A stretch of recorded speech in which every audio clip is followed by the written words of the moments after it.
पंचतंत्र में एक कहानी आती है, छोटी सी, सरल साधारण। उसको आधार बना के सवाल पूछा है। कहानी है बंदर और मगरमच्छ की।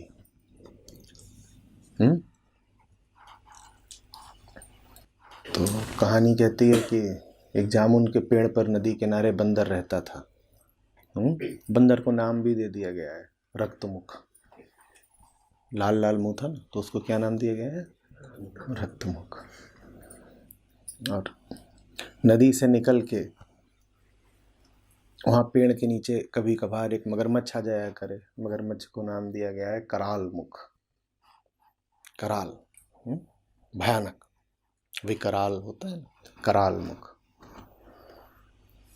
तो बंदर देखे मगरमच्छ नीचे आके बैठा हुआ है, तो उसको ऊपर से वो कुछ मीठे जामुन फेंक दिया करे। मगरमच्छ बड़ा पसंद करे, बढ़िया मीठे जामुन। तो ऐसे दोनों की दोस्ती हो गई। और अपना बातचीत आगे बढ़ने लगी, एक दूसरे को अपनी बातें भी बताने लगे। तो बंदर जो फेंका करे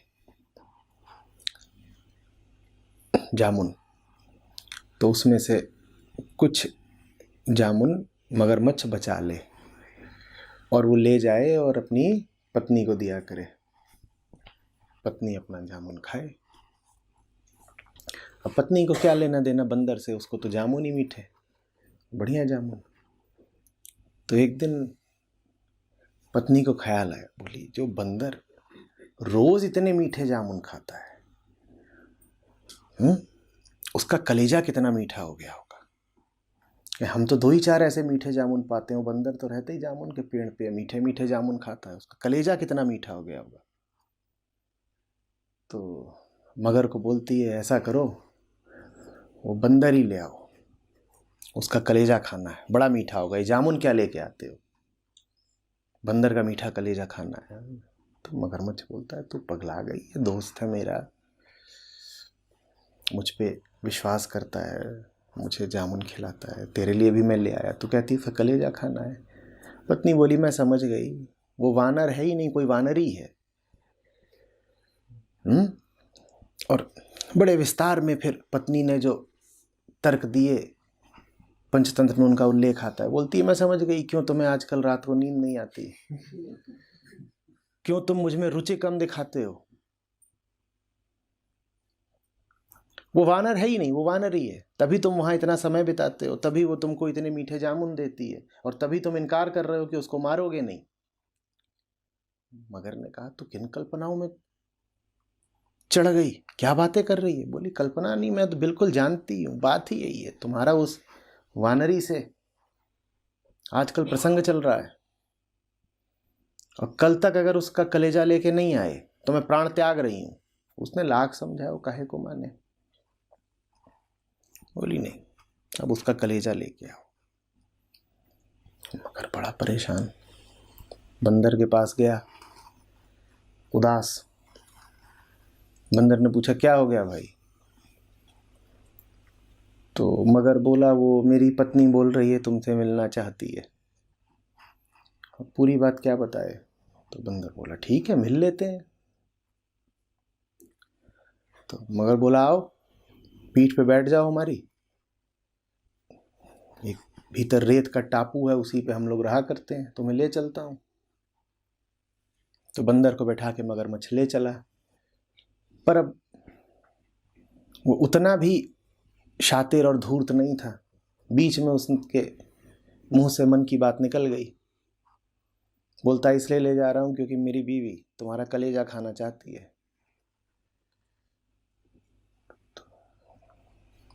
बंदर की धुकधुकी बंद।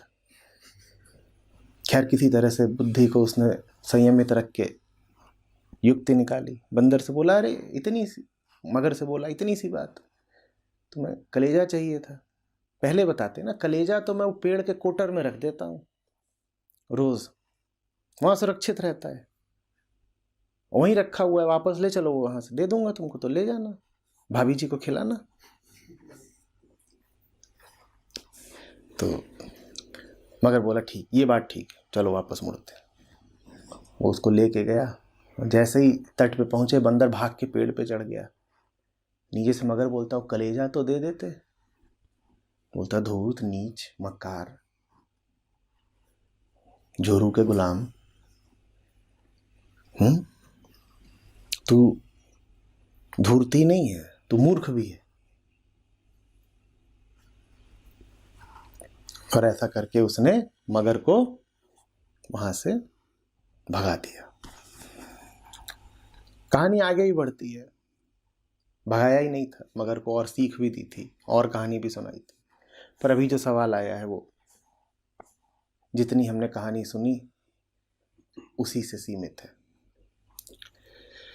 तो वानर ने समझदारी दिखा के अपनी जान तो बचा ली, पर अपना मित्र भी खो दिया। मगरमच्छ वानर को नुकसान तो नहीं पहुंचाना चाहता था, बस पत्नी की जिद और दबाव में आकर उसने कोशिश की थी। मगर तो दोनों तरफ से मारा गया, दोस्ती भी गई और पत्नी की नाराजगी भी कायम रही। कहानी वानर की समझदारी दर्शाती है, पर मुझे तो मगर की दयनीय स्थिति दिखाई दे रही है। समझ में नहीं आ रहा क्या सीखूं, वानर की समझदारी या मगरमच्छ की लाचारी, या कि कोई ज्यादा बड़ी सीख कि मित्रता सोच समझ कर करनी चाहिए। पर मित्रता तो बस हो जाती है, जैसे वानर और मगर की हुई थी। मगर मजबूर हो गया अपनी स्त्री की जिद के आगे, और ये सब तो रोज ही सबके जीवन में देखने को मिलता है। कृपया प्रकाश डालें। अगर रोज ही ये देखने को मिलता है तो इन तीनों किरदारों में जो भी हो तुम अपने किरदार अनुसार सीख ग्रहण कर लो। कौन है वानर, कौन है मगर और कौन है उसकी पत्नी? निश्चित रूप से ये जंगल के पशुओं की बात तो नहीं हो रही है। ये तीनों तुम्हारे ही भीतर बैठे हुए हैं। ये तीनों आदमी के ही भीतर की प्राकृतिक वृत्तियों के प्रतिनिधि हैं। पंचतंत्र पढ़ोगी तो देखोगी कि वहां तो वानर बार बार मनुस्मृति का हवाला दे रहा है, मगर को समझाने के लिए संस्कृत में श्लोक उच्चारित कर रहा है। अब जाहिर सी बात है कि जंगल का मगर और जंगल का वानर संस्कृत तो नहीं पढ़ते, तो कौन है ये वानर, कौन है ये मगर? ये तुम ही हो, ये हम सब हैं। हम सब के भीतर ये तीनों बैठे हुए हैं। वानर कब तुम? वानर तुम तब जब तुम भूल जाओ कि किससे मित्रता कर रहे हो, जब तुम भूल जाओ कि आदमी का मन बड़ा खंडित होता है, बड़ा टुकड़ा टुकड़ा होता है।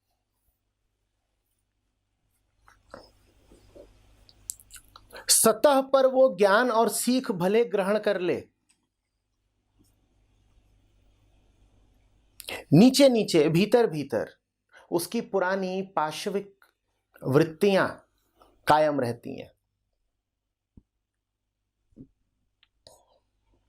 मगर के सामने, वानर के सामने मगर का एक चेहरा है और पत्नी के सामने मगर का बिल्कुल दूसरा चेहरा। क्योंकि पत्नी से तो संबंध ही देह का है ना, जिससे देह का संबंध होता है, उसके सामने आते ही देह में बसी सब पुरानी वृत्तियां पुनर्जागृत हो जाती हैं। मित्र से देह का संबंध नहीं होता, तो मित्र के सामने हो सकता है कि तुम आत्मस्थ होकर के रहो। गुरु से देह का संबंध नहीं, तो गुरु के सामने भी हो सकता है कि तुम आत्मस्थ रहो, धीर रहो, संयमित रहो, जागृत रहो। लेकिन इसका यह अर्थ नहीं है कि तुम जागृत हो ही गए। इसका यह अर्थ नहीं है कि तुम अपने भीतर के सारे अंधेरे के पार हो गए। इसका अर्थ बस ये है कि तुम्हारे भवन के एक कोने में उजाला हो गया है, अंधेरा अभी कायम है। रोशनी से जैसे ही दूर जाओगे अंधेरा दोबारा दिखेगा। बंदर एक सहृदय मित्र है। वो निष्कपट भाव से बिना किसी मांग के अपने दोस्त को तोहफे इत्यादि देता रहता है। तोहफे भी देता है, सीख भी देता है। उसके सामने मगर के मन में जरा प्रकाश है, लेकिन उसके सामने से जैसे ही हटता है, जैसे ही अपने घर पहुंचता है, बीवी के सामने आता है, मित्र मगर मच्छ हो जाता है। बात समझना, अगर उसके भीतर से पाशविकता पूरी तरह मर ही गई होती तो वो बार बार लौट करके अपने घर क्यों जाता?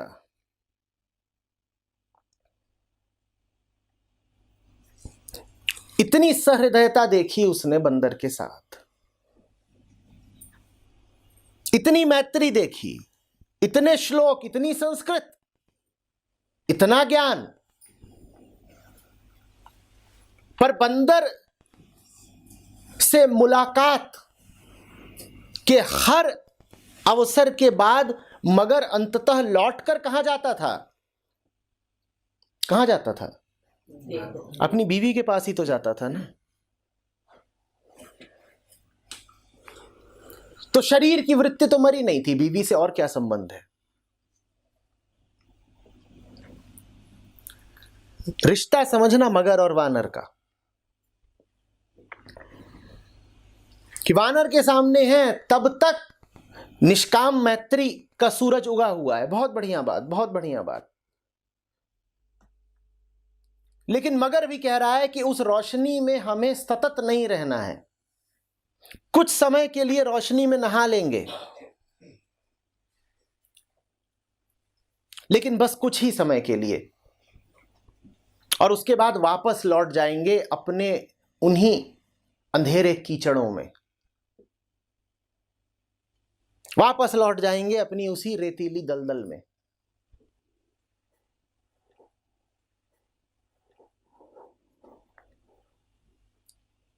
कल आप भी वापस लौट जाएंगे।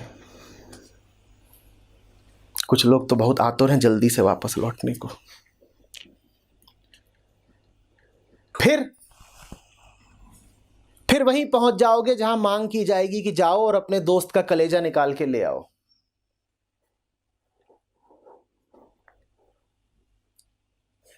और मगर ने ऐसा नहीं कि पत्नी को समझाया नहीं, बहुत समझाया। पर जब मादा मगर की बात हो रही है तो किसकी बात हो रही है? प्रकृति की बात हो रही है। और प्रकृति अपने तरीके जानती है। कल हम बात कर रहे थे कि प्रकृति बस इतना चाहती है कि तुम अपने शरीर को बचाओ और अपने ही जैसे नए शरीर और उत्पादित करो। ठीक? देखो कि मगर की पत्नी ने मगर पर 2 इल्जाम क्या लगाए। पहला, ये थोड़े बहुत मीठे जामुन क्या लाते हो? अरे हम मगर हैं, हम मांस खाते हैं, हमारे लिए मीठा मांस लेके आओ, छोटा जामुन नहीं, पूरा कलेजा लेकर के आओ। हमने क्या कहा था? प्रकृति क्या चाहती है? भोजन। तो मगर की पत्नी ने क्या मांग की कि जरा भोजन का और इंतजाम करो ना। और दूसरी बात क्या करी मगर की पत्नी ने? आजकल तुम मुझ में रुचि जरा कम लेते हो, रात में तुम्हें नींद नहीं आती। ये बात समझ रहे हो ना? इशारा किधर है? शारीरिक संबंध नहीं बन पा रहे हमारे तुम्हारे। और क्यों है शारीरिक संबंध की मांग? ताकि प्रकृति का दूसरा उद्देश्य पूरा हो सके। पहला उद्देश्य क्या है? ये शरीर बचा रहे, और दूसरा उद्देश्य होता है कि ऐसे ही और शरीर पैदा होते रहे। और पत्नी ने दोनों ही तीर चला दिए तुरंत। इस शरीर के लिए लाओ कलेजा,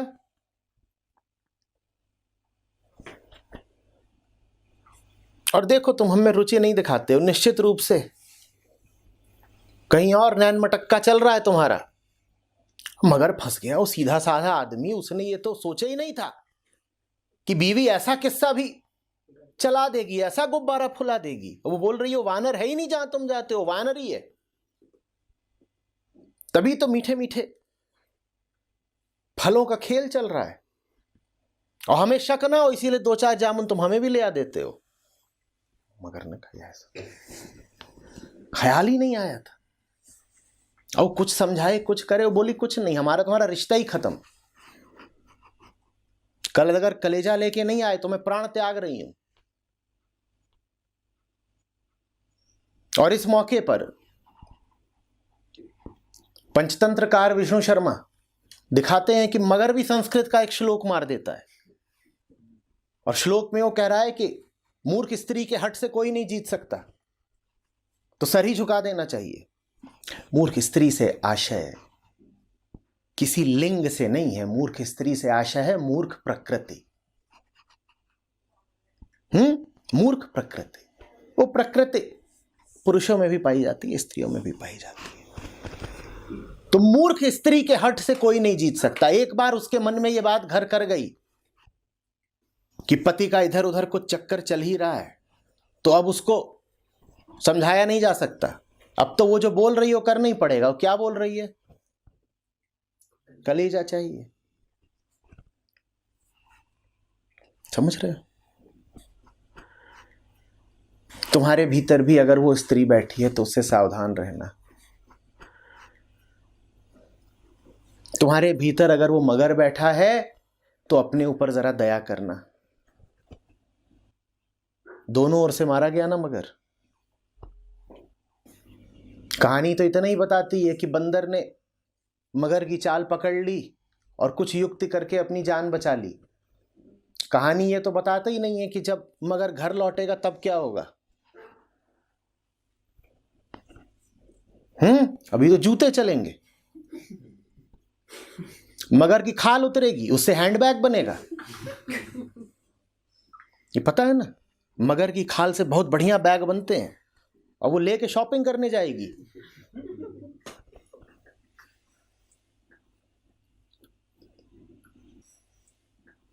बात समझ में आ रही है?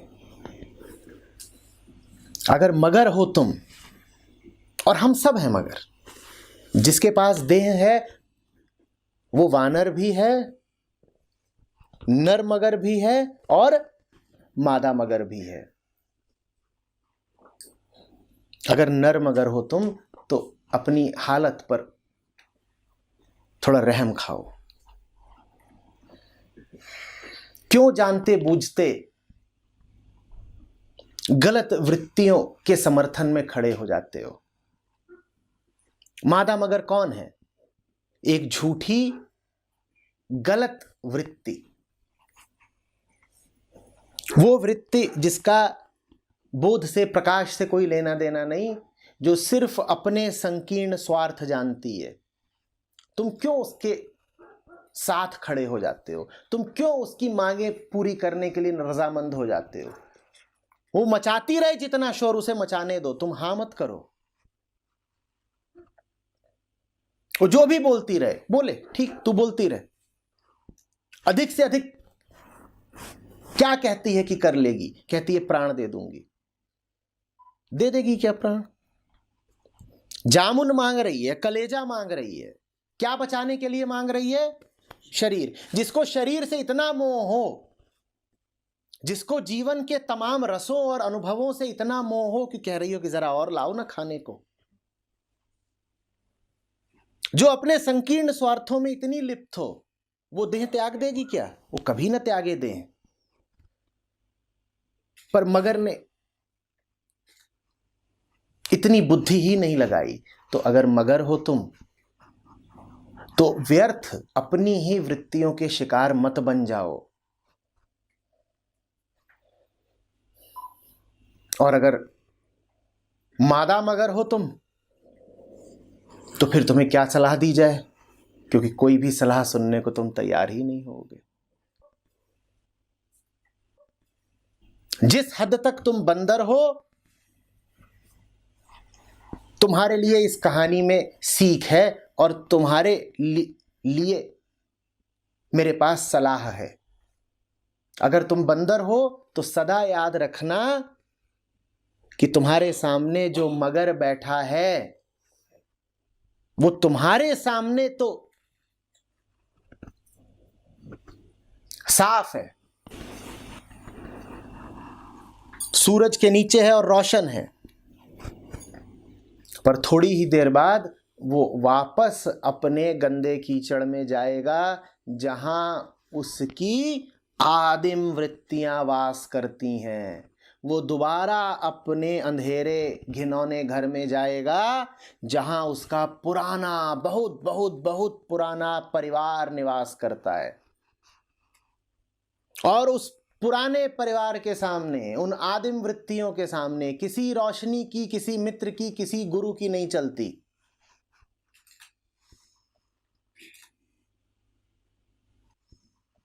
बात समझ में आ रही? ये सदा याद रखना होगा, झांसे में मत आ जाना।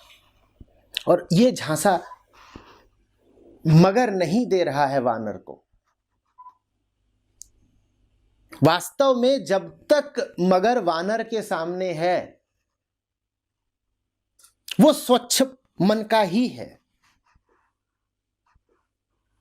मगर जब वानर के सामने है तब उसे वास्तव में धूर्तता का कोई विचार नहीं आता है।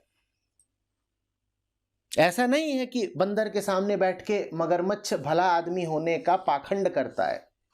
जब तक वो बंदर के सामने है मगर वाकई भला हो जाता है, लेकिन उसकी भलाई सिर्फ कब तक है? जब तक वो बंदर के सामने है। जब तक वो बंदर के सामने है वो वाकई भला आदमी है। मित्र के साथ गपशप कर रहा है, इधर उधर की बातें कर रहा है, धूप ले रहा है, बैठे हैं दोनों अपना बढ़िया। लेकिन वो सदा तो नहीं रहेगा ना बंदर के साथ। पीछे उसका कोई इंतजार कर रहा है। कौन इंतजार कर रहा है? प्रकृति इंतजार कर रही है, उसकी दुनिया उसका इंतजार कर रही है। वो पलट करके वापस अपनी पुरानी दुनिया, अपने परिवार, अपनी पत्नी, अपनी वृत्ति में जाएगा। और जब वो वहां जाएगा तब वो वहीं का हो जाएगा। उसके बाद उसकी वो दुनिया अगर उसे कहेगी कि जाओ और अपने उस रोशन दोस्त का कलेजा काट के ले आओ, तो भी उसे राजी होना पड़ेगा। मजबूर होके ही सही, लेकिन राजी होना पड़ेगा। ये बात बंदर भूल गया था। जिस हद तक तुम बंदर हो, ये बात याद रखना, अतिशय विश्वास मत कर लेना। सिर्फ इसलिए कि कोई तुम्हारे सामने भला आदमी है, ये मान ही मत लेना कि वो सदा भला है। हां, तुम्हारे सामने वो सुंदर है, भला है, मौन है, और वो वाकई सुंदर है और भला है और मौन है जब तक तुम्हारे सामने है। मैं तो कहा करता हूं कि आप लोग जब मेरे सामने बैठे होते हो, काश अपने आप को मेरी नजरों से देख पाओ। आप बहुत सुंदर दिखते हो। सब भोले होते हैं, सबके चेहरे शांत, मौन, चुप। पर मैं बंदर वाली भूल नहीं करता। मैं ये नहीं मान लेता कि आप यहां से हटके भी ऐसे ही रहोगे। कल बंदर वाला सवाल पूछ रहा था, कह रहा था कि बंबई विश्रांति मिली, वहां वाकई विश्रांति मिली, बड़ी शांति, लगा सब जीवन में व्यवस्था आ जाएगी, साफ हो जाएगा। लेकिन ज्यों ही दिन बीते पुरानी अराजकता वापस आ गई। ये देख रहे हो ना, ये वही गलती कर रहा है जो बंदर ने करी थी। बंदर सोच रहा है कि मगर उसके सामने शांत है और भला है, तो मगर सदा ही भला और शांत है। नहीं, तुम्हारे भीतर एक मगर बैठा है, वो मेरे सामने आके शांत हो जाता है, पर वो सदा शांत नहीं रहेगा। पीछे कोई है जो इंतजार कर रहा है। और उसके साथ तुमने देह का बड़ा घनिष्ठ रिश्ता बना रखा है। तुम उसके सामने जब भी पड़ोगे मजबूर हो जाओगे। इसीलिए कल तुम्हें क्या सलाह दी थी मैंने? बहुत वक्त लगेगा, बहुत वक्त लगेगा। सुसंगति में आकर के भीतर सुविचार उठते हैं। ठीक, इसका अर्थ ये नहीं है कि तुम सुविचारी हो गए। इसका अर्थ बस ये है कि सुसंगति में सुविचार उठते हैं, और जब वो सुसंगति नहीं रहेगी तो तुम्हारे सुविचार भी गायब हो जाएंगे। किसी भ्रम में मत रहना। ये मत सोचना कि वो सुविचार तुम्हारे हैं, न हैं तुम्हारे, पर अभी बड़े कमजोर हैं। वो तभी उठते हैं जब कोई बाहर वाला आकर के उनको सहारा देता है, अनुकूल वातावरण और पोषण देता है। तुम्हारे वो सुविचार इस सत्संग के माहौल में उठते हैं। ज्यों ही ये माहौल छूटेगा, देखना कैसे कैसे विचार उठेंगे। उठे थे ना? उस शिविर और इस शिविर के बीच में न जाने कितनी खाइयों और कितने रसातलों से गुजर के आए हो। ठीक जैसे दो शिखर हो और उनके बीच में हो गहरी खाई। एक शिखर वो था, एक शिखर ये है, और बीच में खाई, और खाई की कीचड़। बंदर वो जो न सिर्फ सत्य का मीठा फल पा गया है, बल्कि उस फल को बांटने के लिए आतुर भी है, क्षमता भी रखता है। समझ रहे हो? वो बंदर तुम सबके भीतर मौजूद है। हाँ, किसी का बंदर अभी जरा छोटा है और किसी का बंदर थोड़ा बड़ा है। कोई यहां ऐसा नहीं है जिसे वो मीठा जामुन मिला ना हो। मीठा जामुन क्या है? हाँ, वो सच का मीठा फल है। सबको ही वो फल उपलब्ध है। कहानी तुम्हें सिखाती है कि अरे बंदर, जब उस फल को बांटना तो जिसको बांट रहे हो उसकी ओर से इतने आश्वस्त ना हो जाना कि लापरवाह ही हो जाओ। मुक्ति इतनी सस्ती चीज नहीं है कि दो चार फल खा के मिल जाए, तत्काल ही मिल जाए।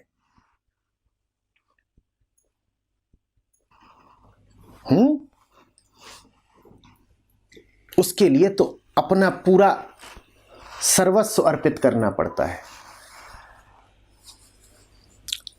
जीवन अपना पूरा, सारे संसाधन अपने पूरे अर्पित करने पड़ते हैं। और संसाधनों में सबसे बड़ा संसाधन क्या है तुम्हारे पास? कौन सा संसाधन है जो अभी खत्म हो जाए तो तुम बचोगे ही नहीं? बाकी संसाधन तुम्हारे खत्म हो जाए तो फिर भी तुम रहोगे। तुम्हारा पैसा अभी सब खत्म हो जाए तो रोगे बहुत, पर तुम रहोगे तो। एक चीज ऐसी है जो अगर तुम्हारी अभी खत्म हो जाए तो वो कौन सा संसाधन हुआ? तुम्हारा सबसे कीमती संसाधन, अर्थात क्या हुआ? समय।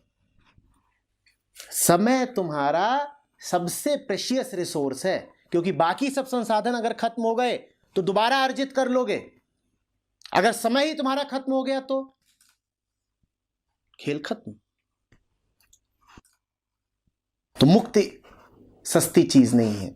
वो तुम्हारा सबसे कीमती संसाधन मांगती है, वो तुम्हारा समय मांगती है।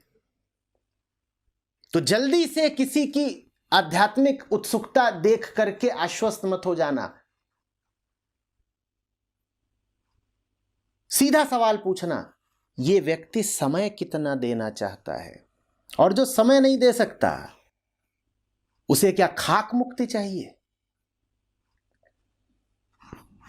अध्यात्म चूंकि सबसे ऊंची चीज है, इसीलिए वो तुम्हारा सबसे कीमती संसाधन मांगती है। कौन सा संसाधन? समय। कितना समय दे रहे हो? या तुम्हारा समय किन्हीं दूसरों की सेवा में अर्पित हो रहा है? 1 घंटा बंदर के साथ और 23 घंटा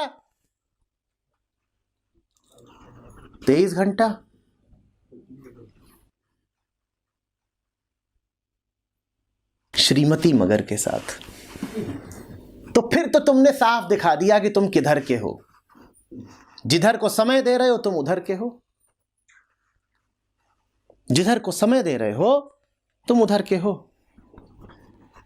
तुम्हारा जीवन किधर का है इस बारे में बहुत सोच विचार करने की जरूरत ही नहीं है। बस एक चीज देख लो, समय किसको दे रहे हो। दिन के 24 घंटे होते हैं तुम्हारे पास, वो किसको दे रहे हो, किसकी सेवा में अर्पित किए दे रहे हो। जिसको ही अपना समय दे रहे हो तुम्हारा जीवन उसी का है। बंदर धोखे में आ गया। बंदर को लगा 1 घंटा जो ये मुझे देता है वो कितनी बड़ी बात है। बंदर को समझ में ही नहीं आया कि कुल 1 ही घंटा तो देता है, बाकी समय कहां जाता है।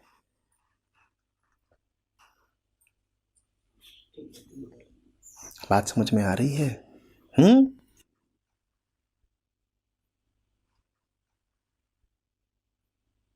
अगर बंदर हो, अगर मीठा फल पाया है और मीठा फल बांट भी रहे हो तो याद रखना हमेशा कि मीठे फल का अधिकारी वही है जो उस मीठे फल के लिए सर्वस्व अर्पित करने को तैयार हो। बंदर के बारे में हमने ये कहा। श्रीमती मगर के बारे में हमने कहा कि उनके बारे में हम कुछ कहेंगे ही नहीं। क्यों? क्योंकि उन्हें हम कुछ भी कहेंगे वो सुनेंगी नहीं। तो जिस हद तक तुम्हारे भीतर मादा मगर बैठी है, अच्छे से जान लो कि उसके रहते तुम्हारे पास न रोशनी आएगी, न मित्र आएगा, न गुरु आएगा। क्योंकि गुरु को भली भांति पता है कि बंदर को सीख दी जा सकती है, मगर को भी सीख दी जा सकती है, मादा मगर को कोई सीख नहीं दी जा सकती। तो जिस हद तक तुम्हारे भीतर मादा मगर विराजी हुई है, गुरु और ग्रंथ और बोध भी तुमसे दूर दूर ही रहेंगे। तुम उनके पास जाओगे वो दूर भाग जाएंगे। वो कहेंगे भैया तू अकेली तो है नहीं, तेरे साथ नर मगर है, और अभी तू उसे कोने में ले जाके बोलेगी गुरुदेव का कलेजा। तो गुरुदेव के लिए अच्छा यही है कि वो निकल ले।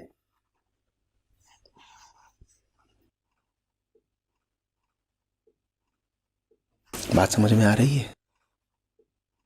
जिस हद तक तुम मादा मगर हो, अस्तित्व तुम्हें बहुत बड़ी सजा देने वाला है। तुम्हें सजा ये देने वाला है कि तुम्हारा जीवन बस खाने और आने वाली पीढ़ियों की परवरिश करने में ही बीतेगा। और आम आदमी की जिंदगी देख लो, क्या यही नहीं होती?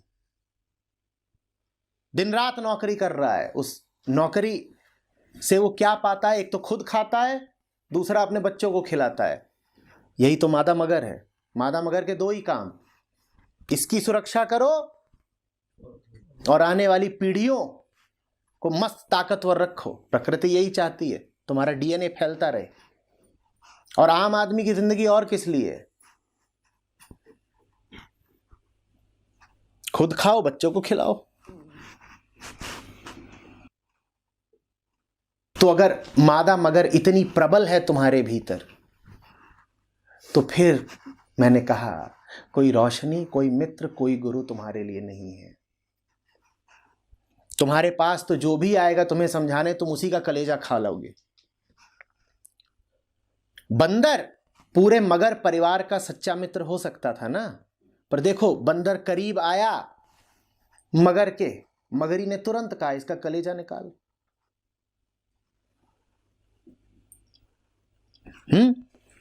बंदर की बात हो गई, श्रीमती मगर की बात हो गई। और श्री मगर के बारे में हमने कहा है कि अपने ऊपर थोड़ा रहम कर लो। देखो तुमने क्या दुर्गति कर ली अपनी। वास्तव में मादा मगर को तो कोई दुख भी नहीं है, क्योंकि दुख अनुभव करने के लिए भी भीतर थोड़ा बोध चाहिए, थोड़ी संवेदना चाहिए। जो बिल्कुल ही जड़ पदार्थ हो गया हो, जिसके लिए दुनिया अब सिर्फ भोजन हो, मांस हो, शरीर हो, बच्चेदानी हो, उसको दुख इत्यादि अनुभव नहीं होते।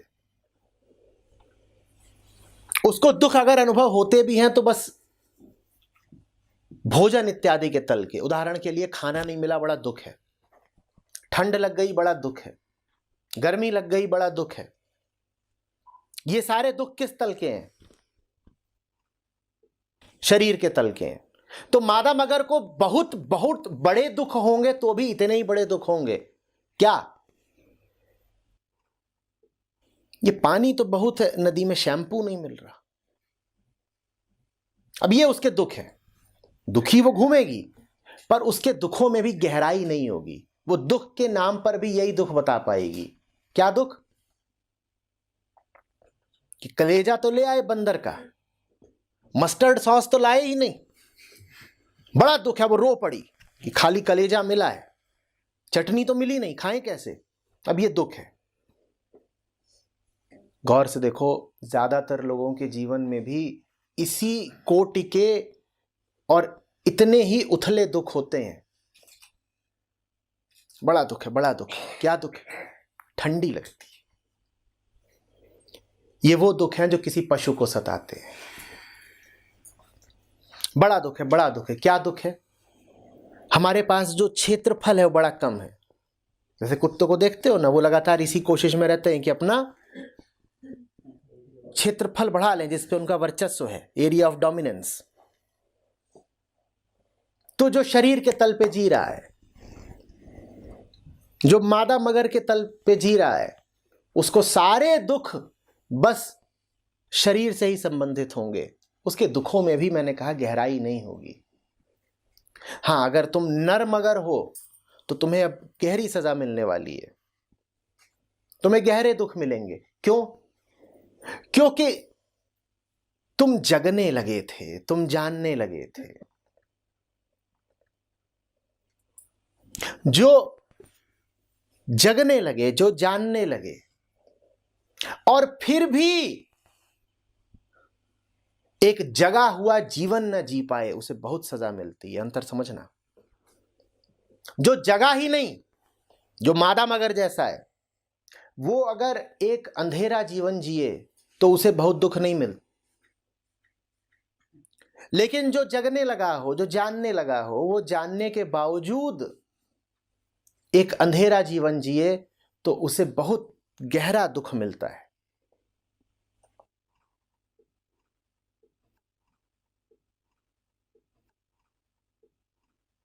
इस पूरी कहानी में जो सबसे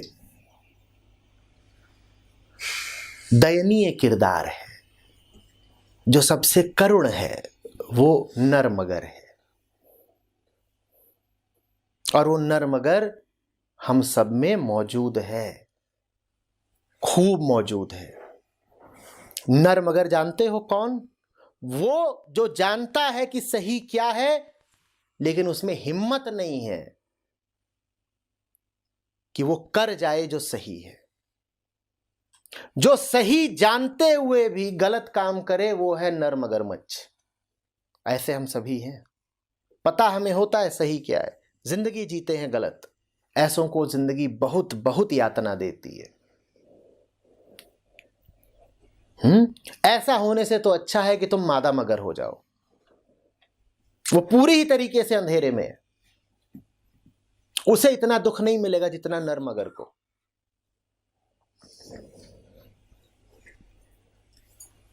जो बेहोश पड़ा है उसे कोई दुख सताता है? सताता है क्या? और जो पूरी तरह जागृत हो गया उसे भी कोई दुख नहीं सताता। दुख तो उसके लिए है जो ऊंघ रहा है बैठ के, जो न सोया है न जगा है।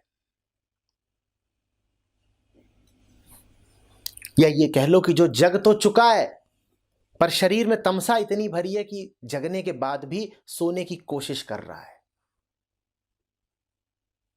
अनुभव किया है ना, होता है ना कि जग तो गए हैं और कोशिश कर रहे हैं कि सोएं।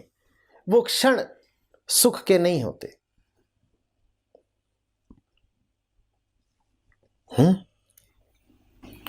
अभी मैंने खबर पढ़ी थी,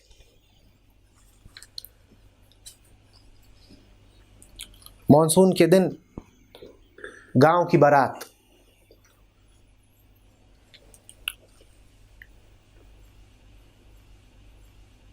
पूरी बारात खाना खा चुकी। जो आखिरी 2-4 लोग बचे थे बैठने खाने, उनको परोसा गया तो उन्होंने पाया कि आलू बैंगन की सब्जी में छिपकली, और उस छिपकली के साथ बड़े बड़े कड़ाह। सब्जी तैयार हो चुकी थी, लोग खा भी चुके थे, खा पी के अपने घर जा चुके थे, मस्त अपना चले गए थे। ये आखिरी 2-4 लोग बचे थे, वो पेंदे में से छिपकली निकल पड़ी। ये भी करीब करीब भोजन पूरा कर चुके थे, आखिर में नीचे चिपकी हुई थी छिपकली, वो इनके सामने आई। ये लगे उलटने, तबीयत खराब हो गई, मुश्किल से जान बची। बात समझ रहे हो ना? सबसे अच्छा तो यह है कि तुम छिपकली खाओ ही मत। पर अगर छिपकली खा ही रहे हो तो दुर्दशा उसकी होती है जो आंखों देखी छिपकली खा रहा है। जिसे पता ही नहीं कि वो छिपकली खा रहा है, उसे कोई तकलीफ नहीं होती, वो खा पी के घर चला जाता है आराम से।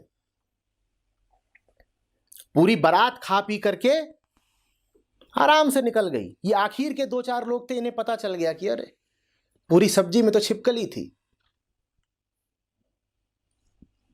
इनके जहर फैल गया। वो जहर मुंह से अंदर नहीं गया था, आंखों से अंदर गया था। आंखों ने देखा छिपकली है, आंखों से जहर फैल गया। अगर सब्जी में जहर होता तो इतने लोग जो खा पी के निकल गए थे वो भी बीमार पड़े होते, कोई बीमार नहीं।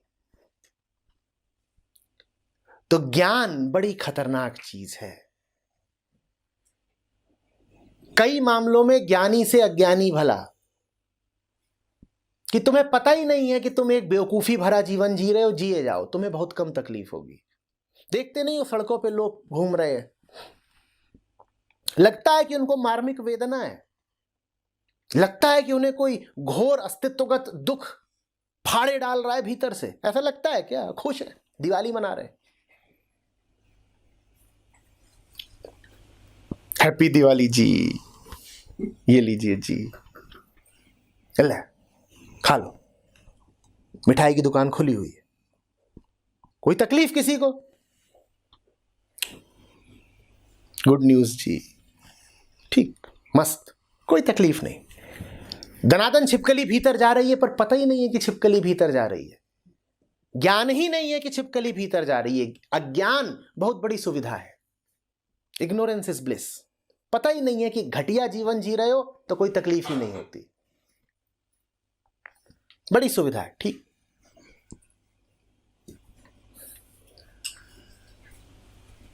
मारा वो जाएगा जिसको पता है कि सामने छिपकली है और फिर भी खा रहा है। तुम्हारा गुनहगार तो मैं हूं। मैं रोज छिपकली छिपकली दिखाता हूं कि ये देखो, ये है और ये है, ये है, ये है, ये सब तुम्हारे खाने में पड़ी हुई है। अब खाओगे कैसे? और खाओगे तो नर मगर जैसी दुर्गति पाओगे, क्योंकि अब तो मामला आंखों देखा हो गया। अब कुछ छुपा हुआ नहीं है। अब तुम ये दावा ही नहीं कर सकते कि तुम्हें पता नहीं है। अब तो ज्ञान हो गया। ज्ञान खतरनाक बात।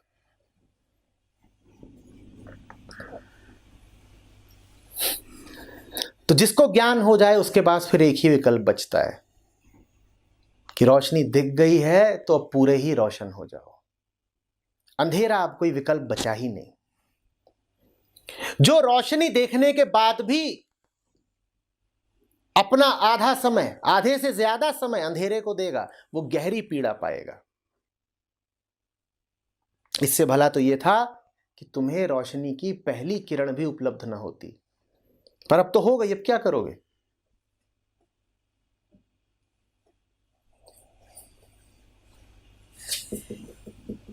अब क्या करोगे? अब तो तुम फंस गए।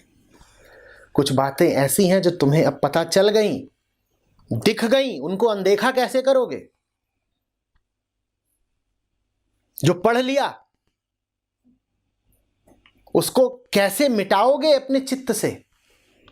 जो सुन लिया अभी अभी, अब उसको अनसुना कैसे करोगे? छिपकली तो दिख गई, अब कैसे खाओगे? गुरु वो जो तुम्हारे लिए बड़ी झंझट खड़ी कर दे, खाना पीना मुश्किल हो जाए, कहीं क्या फंसा दिया। पहले बढ़िया था, किसी का भी कलेजा काट लाते थे, अब बड़ा मुश्किल।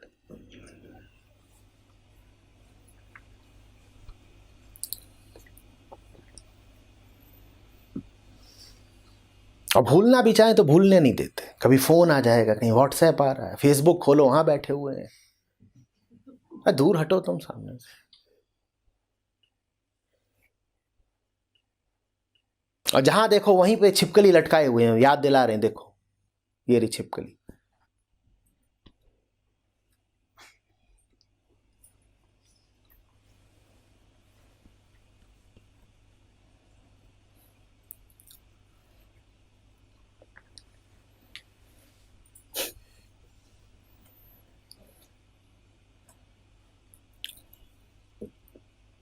मगर हो तुम, प्रकृति तो तुम्हारी भी यही है कि तुम कलेजा ही खाओ। अगर जीवन में कोई आने लगा हो ऐसा बंदर जो तुम्हें मीठे जामुन खिलाने लगा हो,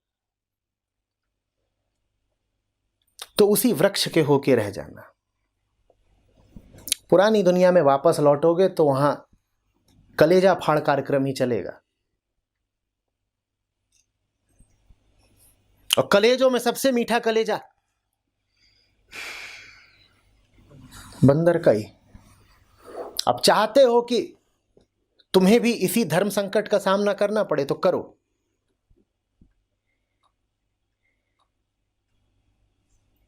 शैतान को सीधे सीधे भगवान का कलेजा चाहिए, इससे नीचे पे वो राजी नहीं होता।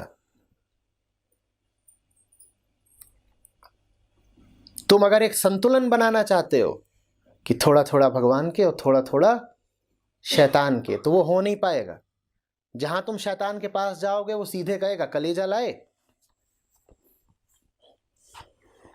हाँ कलेजा, और कलेजा नहीं देते हो तो मैं प्राण त्याग रही हूं प्रिय।